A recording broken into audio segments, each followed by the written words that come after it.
Hello mga boss, may vlog po tayo ngayon. Ngayon po ay may swimming po kami sa Anawangin, Zambales. So 2 taon na nga kami ni Mrs. hindi nakapag-rides at nakakapag-adventure. So tamang-tama nag-aya ang katrabaho ni Mrs. para mag-swimming. Dahil nga summer ngayon, sobrang init ng panahon. So dito na kami sa Quezon City sa katrabaho ni Mrs. kung saan namin ipapark ang motor. Dito lang si Venom dahil may inarkila kaming van para maging service namin. Dito na rin namin hinintay ang aming mga kasama at ang magiging service namin. Alas 12 na pala kami nakarating dito at halos 1 oras namin hinintay ang aming service. Sinundo ko na rin sila mama at papa dahil alas 10 pa sila nandun. So dito na kami sa Novaliches sa Dunkin Donut kung saan namin hinintay ng aming service. Nalaman ko manggagaling po pala sa Cavite ang aming service dahil taga ron pala ang driver. Nalaman ko yan dahil nakaupo ako sa front seat at nakakwentuhan ko ang driver. Nalaman kong parehas kaming IT kaya napahaba ang aming kwentuhan sa biyahe. Sa wakas ay dumating na rin ang aming service ng almost 1 AM at kinantahan na rin namin ang my birthday. Habang nag-uumpisa pa lang ang aming biyahe dahil mamaya ay magsisipagtulugan na sa aming biyahe. Happy birthday to you. Happy birthday, happy birthday, happy birthday to you. Happy birthday. Ang ganda ng birthday ko, dagat. Sarap nun. Pagpasensyahan nyo na madilim dahil nakapatay ang ilaw ng van. So ayun na nga nag-stop over kami in somewhere. Dahil sa haba ng biyahe ginutom kami at nagmerenda muna kami. Bumili na rin kami ng tubig dahil pagkain lamang ang aming dala.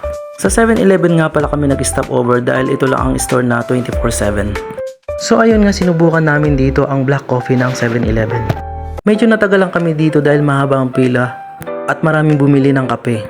At saka napakatagal bago mapuno ang baso. At ang kasama naming birthday girl ay nahilo sa aming biyahe kaya nagpahinga muna kami. Dito ay marami nagsisi sa pagbili ng kape dahil sobrang pait. Dahil may additional payment ang asukal at cream kaya hindi na kami bumili. So ayun na mga boss, 5 AM na, nandito na kami sa Zambales. Hindi ko na vinidyoan ng buong biyahe namin dahil natulog lang kami buong gabi. Kung makikita nyo traffic dahil may sinisingil sila bawat isang sasakyan. Sa isang tao 20 pesos, kung dalawa kayo sa sasakyan ay 40 pesos. Dahil 11 kami, binayaran namin ay 220. Ang galing no, kanya-kanyang diskarte para magkapera. So ayun na nga, malapit na kami sa destination namin. Dito na kami sa Barangay Pundakit proper, dito sa Zambales. Sa wakas mga boss, nandito na kami sa destinasyon kung saan namin sasalubungin o kikitain ang may-ari ng aming masasakyang bangka. Ganitong oras pa lang ay napakarami ng tao. Kahit sa biyahe pa lang namin ay marami na kami nakikita ang mga riders at mga bumabiyahe na grupo-grupo para mag-swimming kagaya namin. Sa mga gustong pumunta rito, i-search nyo lang sa Google Map nyo ang Wavesong Resort. Dito pa lang ay makikita natin ang kagandahan ng karagatan at ng mga bulubundukin. At habang kami naghihintay ng aming masasakyan ay kanya-kanya kaming pwesto ng pagsiselfie, picture at video sa buong paligid.